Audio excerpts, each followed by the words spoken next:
Welcome to episode 85 of Sport SA Daily Diary. Today we're chatting to the man that's been bringing South Africa sporting results since 1989, John Walland.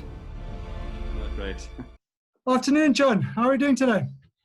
Very good afternoon to you, Adam, as well. And lovely to see your face and lovely to see you smiling and cherishing the moment. It's great to see you getting so involved in speaking to sportsmen and women around the world, keeping in touch and keeping us all busy under these trying times. Yeah, we all got to try and do our bit, especially with South Africans being so passionate about sport and there being nothing on TV. John, you've got probably one of the most familiar voices in South Africa in terms of sport. It can't be too often that you're on the other side of the microphone.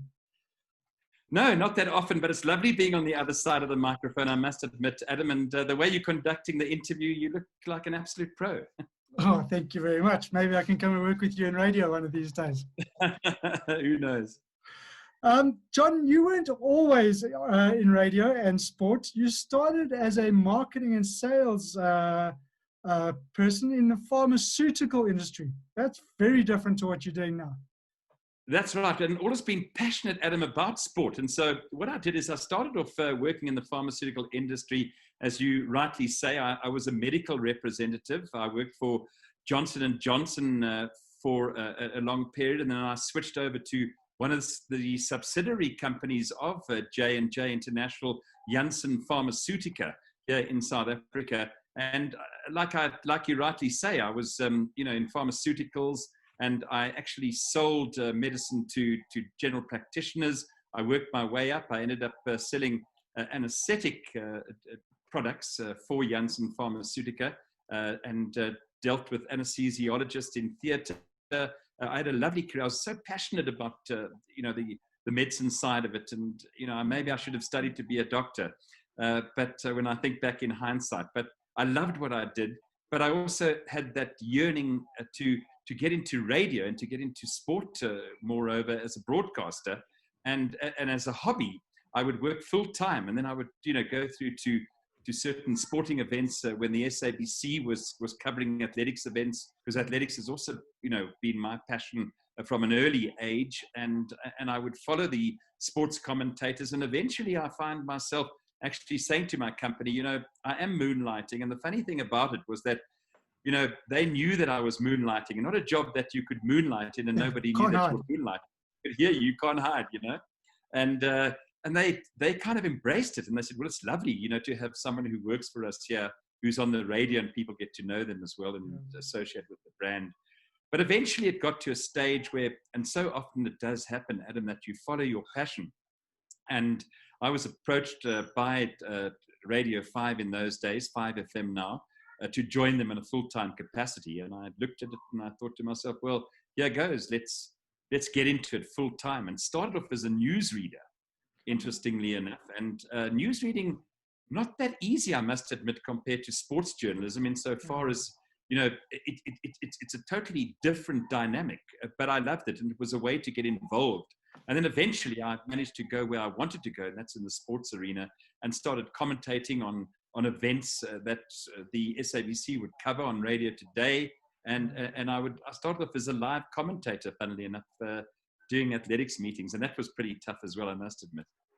And John, you say that you loved your athletics as a younger age. Were you as passionate about sport as a youngster as you are now?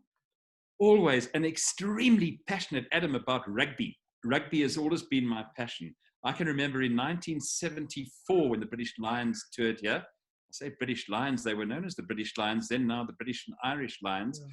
They were in the friendly city of Port Elizabeth, where I grew up. And the stadium had been booked out for that game against the Springboks. It was the third test, and I remember it so clearly. And I was absolutely passionate about going to that game, but I had no ticket. And friends of ours were going, they had tickets. And I said to them, is there any chance I could just go to the ground and feel the atmosphere and sit in your car and listen on the radio to the commentary, because that will be beautiful. I understand I might not be able to watch it. And they said, well, let's see what happens. Let's come along with us and see if we can, if you can get in. Yeah. And I walked in with them as a little lighty, and they actually picked me up, the gentleman picked me up and held me in his arms and gave his ticket, and nothing was said. And he got me into the stadium, and I watched that game. you know, it was just absolutely incredible. So rugby has always been my passion. Love the sport. And isn't it amazing how when you're younger, Adam, as well, the impression that something makes on you. And I say this to all parents and that, and so often I see with a lot of parents, it somehow sporting events revolves around the parents. And this is certainly not a generalization, rather than an exception. I'd like to see it as that, but it's all about the children, who of course are our future. And you know, in the words of George Benson, teach them well and let them lead the way, and show them all the beauty they possess inside. So, you know, from that point of view, I just think lasting impressions are very special, and those impressions are made at an early age. And in my instance, at that early age in '74, to watch the British and Irish Lions, unfortunately beating the Springboks at the Boet Erasmus Stadium in Port Elizabeth. But that's where it all kind of started. I ran from a tender age. I've always run. I ran my first comrades at the age of 18 in 1976. Not allowed to run at 18 now. You were permitted to. But that was a great leveler for me as well. And I think in sport, we've all had those leveling moments, haven't we? I remember doing that comrades marathon at the tender age of 18, going out there like a bat out of hell. It was just, you know, such a leveler for me, where elderly people came past me, and I realized that this is a mental thing. This is not a physical thing. It's all about the power and the strength of your mind, by and large. And that's, you know, in a nutshell, where I kind of started, you know, all my running and stuff. And that was from an early age of 18, Adam. I can't agree with you more with regards to the mind and the comrades. I've chatted to Gerda Steyn, who will be posting tomorrow, and Bonga Musa as well. Yes. And they both, for them, it's not as much in the mind as it is for us. I think the guys like further back, because we're in it for so much longer. For them, it's a 5-6 hour run and then they're done. For us, it's 7 hours plus if you're lucky. So it is much more of a mind game. But John, you've done 10 comrades. That's pretty phenomenal. Fastest one being 7 hours 41. I mean, that's incredible. Indeed, Adam. That was in 1983, and I was so fit then. I mean, I was just like a greyhound, and I did that 2:51 standard marathon, which was the Sun City Marathon, which was won by Bernard Rose in 1983. And I heard that the course was slightly short, Adam, but still, I got maybe a few meters. But still, I was very proud to do that 2:51. And then that year, 7:41. But I must admit to you, I never really, in those days, I never really trained up to a silver medal. I was quite content. I didn't do a lot of training. I was always focused on my job, by and large, you know, in the pharmaceutical industry, working, didn't have all that spare time to go and train. So I would literally go out very often undertrained, which is not a good thing for ultra distances, as you know yourself, having run the Comrades Marathon. But so that was a fantastic year when I look back to it. It was just absolutely phenomenal. And funnily enough, I'd had a break that year before. I was living in the UK in 1982 and didn't do much training. But isn't it amazing in the period of your life where you just tend to, I mean, it just kicks in, eh? I think at that young age, you just you maintain that fitness. You've got that fitness. I'm a little bit older. I did it when I was a little bit older. I did mine last year and the year before when I was 40. Wow. So awesome. You don't have that fitness that you have when you're in your early 20s. Yes, that's true. That's all that energy and that zest. But I'll tell you what you don't lose is, you know, I suppose a lot of people run on muscle memory and stuff like that. But up in your mind, you know, you know what you can do. And I think as you get a little bit older, and mature a lot more, you know, you can tackle things far differently in terms of your focus and your preparation. Yeah. And, you know, just your mindset, I think, is a major factor. And John, it's not just comrades you've done. You've done 11 Two Oceans, 8 London marathons, 6 New York marathons, 12 Cape Town cycle tours, and the 94.7. That's absolutely. You've done quite a bit. I must tell you a lovely story, because those Cape Town cycle tours were almost done by default. And I'll tell you why. We used to broadcast every year, Adam, from Cape Town over the Cape Town cycle tour weekend. And I would literally, being a runner, and you know what it's like, isn't it amazing, the transition from running to a bicycle? And I say this because it's all relative in terms of what you put in, but I found it a lot easier to cycle over 100 kilometers than to run over 100 kilometers. Not that I've ever run over that. I've been over 90 years, in the comrades. But isn't it incredible? But I'd get a bicycle when I was there, enter beforehand, and then go and do those cycle races, almost as well, thank you so much for having us down here. I'd love to do your race while I'm here. And that's how I did cycling. I just, it wasn't something certainly in that era that a lot of people did was to cross over like they do now, with triathlons being very popular. Yeah, I think for runners, it's easier to move onto a bike than it is for guys on a bike to run. I found a few times that I'm very running fit and I just get on a bike and go for hours, but you can't reverse that. I would imagine now as well, during this period and post the pandemic, I think that cycling is going to become extremely popular. And I think exercise as well. I think it's going to be a huge market on the exercise front. I think we'll focus more on appreciating the fact that we are able to exercise like we can now, as opposed to during lockdown. I mean, wasn't that a challenge, Adam, to think of all those people who, and the innovation that stemmed from that was just incredible, wasn't it? And, some people ran marathons in their garden, that sort of thing. Somebody even did a triathlon, an Ironman, I think, from the confines of their home. But wow, that was a challenge for me. That felt harder than comrades in some instances, because to be out in the garden, you look at your watch and check it out, and you see, you've only done a couple of kilometers. It's just terrible from a mindset point of view. No scenery. I chatted to Ryan Sands, and he did the 100-mile around his house, up and down steps and whatever. And he said it was the hardest run he's ever done. Credit to him for doing that. Absolutely. It's amazing. And I think when you add a charity tag to it, it's all the better.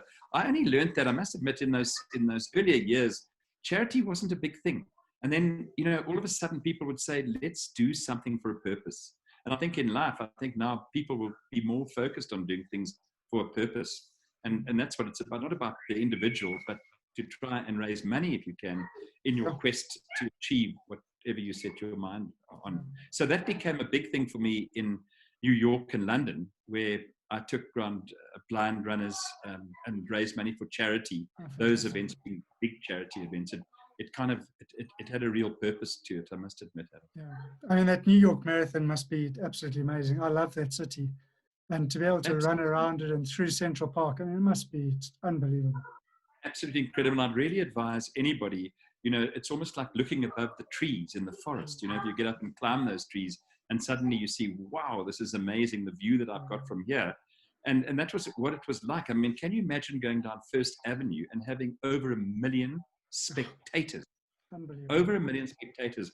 I get goosebumps when I actually reflect and look back at that, because not even an Olympic 100-meter athlete in a stadium would have that amount of spectators. Viewers, yes. Yeah. But the actual crowds, it was truly phenomenal. It was a feeling that I will remember forever. And each year was different. And it was just, it just was something special. And I think everybody should do that and not focus primarily on just doing runs around here. When you're going to be running 42 Ks, make sure you choose a lovely race that'll give you the scenery and added value as well, moreover. I must say, having done the comrades and having done marathons is not my favorite, because you're always chasing a time and you're going too fast. John, you've really become voice of sport in South Africa. I mean, if anybody refers to sport and radio, they refer to you. Are you still as passionate now about sport as you were when you started in 1989, wasn't it? Long time ago, 35 years, even longer than that. I haven't even checked, the dates and that sort of thing. But from a passionate point of view, it's so interesting what you say, because I look back and I think to myself where I started, where we would get results and tear them off a fax machine. For example, we didn't have what we have now in terms of resources, the internet being able to resource and find all our results and give a more comprehensive report. So as I've gone along, let's say, for example, a certain career that you're in that doesn't change for you every single day changes for me. And from a passion point of view, I absolutely love it, because I'm so excited about looking for that next result that's going to come through. and you just tend to become more, I would say, never qualified, because it's just, everything is changes, but you become more capable, more competent, and the passion absolutely it grows as sport grows. I'm just blessed to have a totally new arena now, in terms of all the information sources, in terms of all the amount of sport that is played. Very often in our era, there were like 3 or 4 test matches a year, that sort of thing, in rugby, and now it's a beautiful field of different sporting codes, which I absolutely love. But I do have my favorites. So, Johnny, I mean, you talk about having to find all the news. You must spend a lot of time doing research, because, I mean, I want to get onto this point a little bit later about the big three, but you do report on pretty much everything. So you must spend a hell of a lot of time researching, because it's not always that accessible, the other sports I'm talking about. Very interesting. Now, we tend to categorize the sports in terms of popularity, Adam. So, you can't go wrong. And I feel if I had the amount of time, which is interesting, because one doesn't realize that you are restricted in terms of your segment, which is a sponsored segment, usually on the radio, but you can't carry on and waffle, so to speak, for 5 or 6 minutes. So whilst I'd like to include every single sporting code in my bulletins, I have to focus, and I have to ascertain what the listener wants. So those sports you would categorize. When you say there's so many different sports that you need to research, it becomes like second nature. Like in general, I would know what's happening in the world in terms of the sports, and know what to look for, and know what results people would really like to hear in the general picture, with regard to the likes of soccer, football, as I say, rugby, cricket, tennis, Formula One, there's a golf, there's just a host of those kind of sports that I mentioned now are the sports that we focus on. So it's like second nature to me. I don't like to wake up in the morning and think, what do I need to look for? I know what I need to look for. But John, do you not think that's becoming a problem in South Africa? Because obviously financially, sponsors of sports really focus on the big three. And then you've got the smaller ones being netball and golf and tennis. But what about the guys even further behind that, the horse racing? I'm chatting to Brandon Valjalo tomorrow, the South African skateboarder going to the Olympics. Had I not done research, I would never have heard of Brandon. And I don't feel in South Africa, all of our sporting codes are getting enough credit for what they are. Do you not think that's a problem in the country? I see it more as an opportunity. And, you probably do recall decades ago or so, there were designated sports shows that would go run for an hour or two. Yeah. And in that particular case, it's an ideal platform to expose all those sports. Like you mentioned, horse racing, equestrian, badminton, darts. It can be anything, any of those sports, which I would never refer to as peripheral type sports, but sports that people are passionate about. Archery, for example. There's a host. We didn't even mention swimming earlier. You mentioned, schools. The school sports is absolutely phenomenal. But like I say to you, in that time frame, Adam, you need to, once you set a precedent in terms of, if I covered archery and I was passionate about it, say, for example, in every single sports bulletin, it would become very, very difficult. Yeah. If it were a world championship and it was worthy of a mention, whereby South Africans were achieving and winning all the medals, it would certainly get a mention. But you've got so much to disseminate in a very short period of time. And you've got to think of your listener, and you've got to basically give the result and give the listener what they want to hear. And it's sad. And I understand where I'm from, because these sports, they try so hard to get the recognition, and they deserve recognition. Yeah. And you say that though, but I don't have to do a show like that. If I had to host an hour and a half show, I'd bring in every single sporting code and make it really interesting and for the listener to understand those sports that those who take part or those who are involved in are passionate about. And I love that passion. Well, maybe it's something we need to investigate, and I'll tell you why. I've focused on as many sports as possible on my daily diary, and tomorrow we're going to be flighting our 70th episode. But to date, the most popular episode has been about fishing. It's had over 700 views on my YouTube channel, which is about 500 more just on an individual than any other sport. And I have been baffled by that. Oh, I can well imagine. I know that that fishing, angling in this country is huge, huge.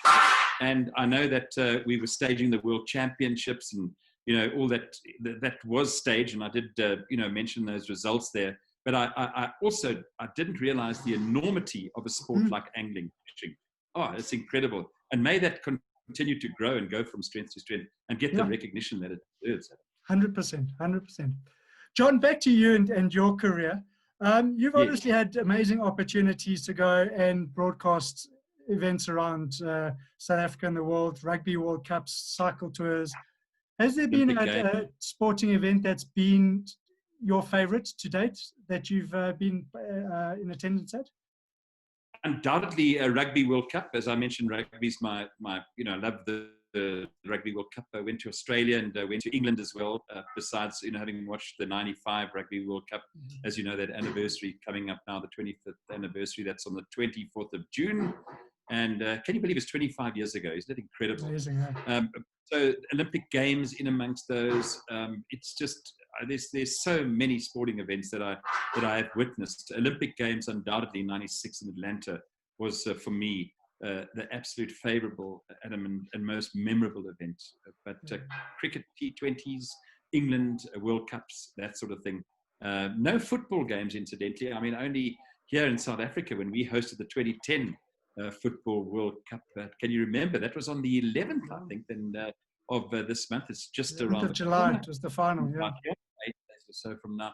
And I think it was Simpiwe Shabalala who got that goal for us, and it ended up going to extra time, a 1-1 draw. Aaron McQueen, captaining the side. But I worked at a fan park during some of those games, so I never got to actually go into the stadium. But that's a whole different ball game altogether.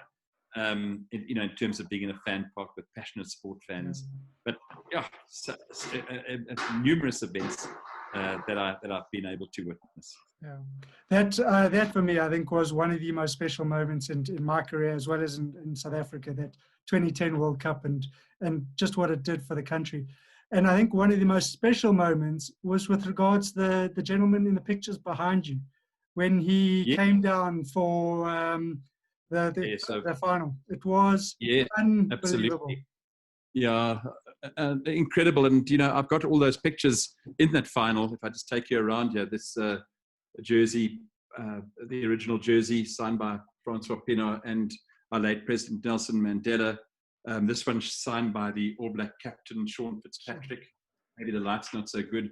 A picture, that memorable picture of 95, signed by Joel Stransky. Of course, with the winning drop goal, the late Chester Williams, who, as you probably know, is not in that picture. Yes. He's behind the posts. Yes, how sad is that? And then what a great man as well, the late Chester. And then, of course, Francois Pienaar saying what a day. There's a picture with me and Francois as well over here. So that was also very memorable. African Cup of Nations, don't forget that one in February, of course. That was in 1996. So what a great game there. And of course, what else is there? So much I could show you. I've got lots of memorabilia. Unfortunately, I can't afford to frame it. Amazing man cave you've got there. Yes. It's a man cave, you're right. Something like that. John, who's been the most influential person that you've met? Now, I'm going to discount Madiba from the equation, I'm glad because you know that would be my first answer. Yes. Yeah. So, Who other than Madiba has been the most influential person or person that you've wanted to meet and have met? Wanted to meet and have met. Well, I've always met the people that are, when obviously in sporting events where I've been, I've had the privilege of being able to meet them and get up right, close to them and get to know them as people. And I say friends because from an interview perspective, the majority of people that I phone, I call them my friends because they know that when I do interview them, it's going to, I'm not there to necessarily dig up or make them feel uncomfortable, but rather make them feel comfortable in a conversational type of interview. I'd say inspirational, definitely Francois Pienaar, the '95 Rugby World Cup captain. I think he was a great leader and he inspired the nation, and he was around at a very special time during the Rainbow Nation transition post '94, and which of course led to that. But I think in '95 he did something special, didn't he? And I always found him a very interesting character and a great leader, moreover. So definitely Francois Pienaar. Yeah. Actually, when I chatted to Giles Stransky last week, he mentioned a very valid point. In fact, of the 3 World Cups that we've won, that this 2019 was just as impactful as 1995 because of Siya Kolisi. Is that something you agree with? Because it is certainly something I agree with. Absolutely 100%. I look at each Rugby World Cup final, 95, 2007, and then of course last year, 2019. They all had different significances, didn't they? Yeah. And I think that was occasion, goosebump material to have Siya Kolisi lead our national team to glory in that Rugby World Cup. It was something that the nation needed, I believe, watching that final when we thrashed the England side. But I'm so pleased that our rugby has and our sport has transformed in the way that it has, and correctly and rightly so. That I'm hoping will become a movie as well, Adam, because I'm sure if they could do a movie about the '95 Rugby World Cup with Matt Damon and well-known artists as well. I do believe Morgan Freeman, and I do believe that they can do something similar with this past Rugby World Cup. And I tell you, we can be very grateful that that World Cup didn't take place during the COVID-19 pandemic, and that there were issues. And how special it would be if we could get a South African actor to actually play Siya for that movie.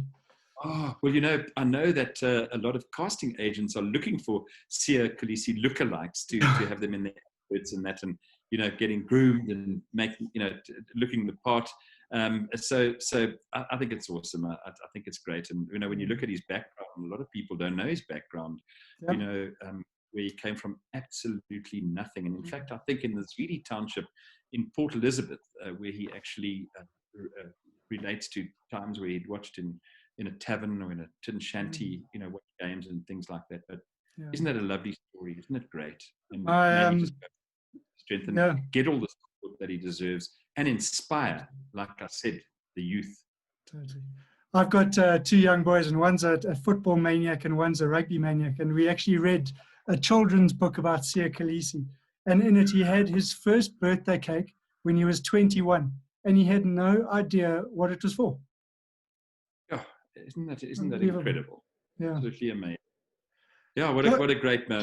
To he and Rachel and the good work that they're doing as well in the townships over this particular period is really commendable, And I think that's what he's like. He's also one of those great, inspiring individuals who likes to give back at him. Yeah, I couldn't agree more. John, obviously, as a sports broadcaster, you have to keep an element of neutrality. As a rugby fan, are you a fan of a particular team, or has it been so long that you've actually just become neutral and love them all? Or aren't you allowed to say? I tend to. I'm sorry. I don't sit on the fence, but I'm passionate. I favour underdogs so much in sport, and I'm sure you do too. Whether they be individuals or part of a team. I just look at the English Premier League where Leicester City won the title. It's come from absolutely nowhere.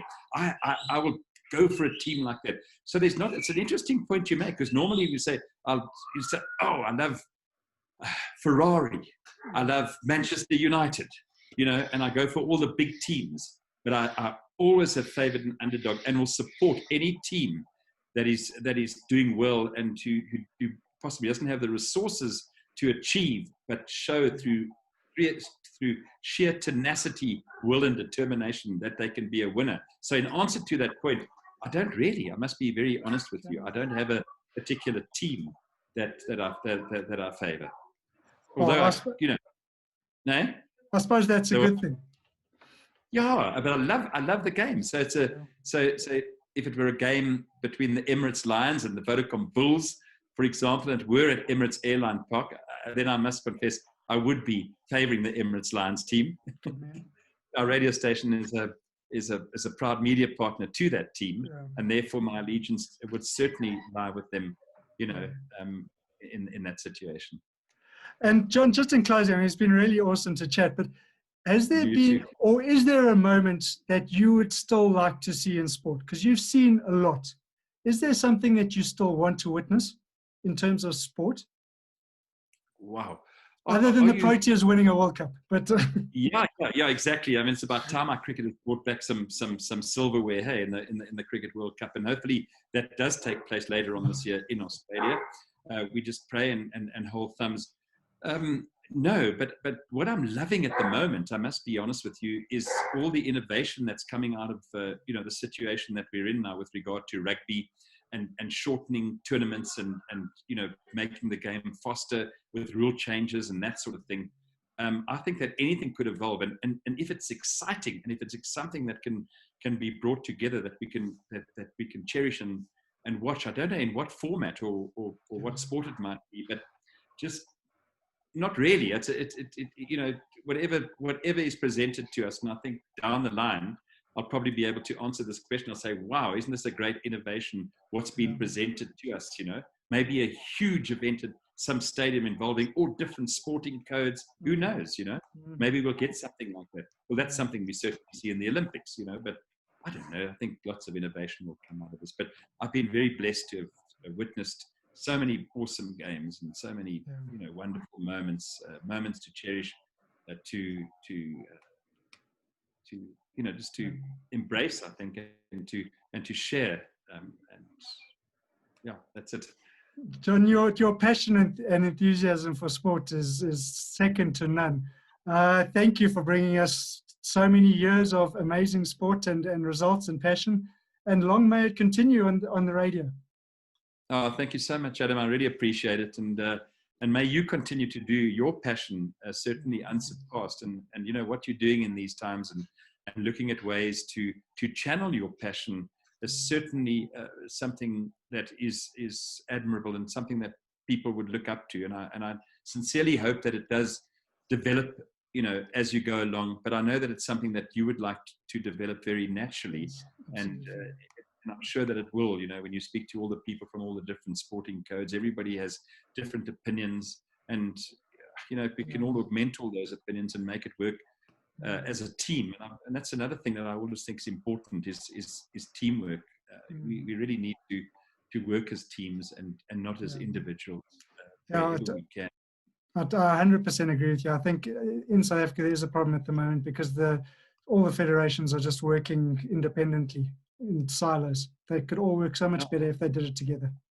Yeah, it reminds me almost of a tug of war. When you're doing a tug of war event and you're pulling, and someone's eventually going to win. But if you all pull together, and you can kind of just make it happen and make it work for everybody at large. I think that's really the cherry on the top, and I think that's where you've won, haven't you? At the end of the day, adapt or differentiate, or adapt or die. I prefer differentiating, the former. Yeah, agreed. John, it's been brilliant. Thank you so much for your time. You take great care. Lovely. We could talk for ages. There's so much I could tell you in a short space of time. Wish everybody well, and may our supporters continue to get back on track when this is all over. Thanks, John. Cheers. Take care. Catch us again in tomorrow's episode of Sport SA Daily Diary, where we chat to the man that's won 4 Giro del Capos, 25 stages of the Absa Cape Epic and is one of South Africa's leading cyclists.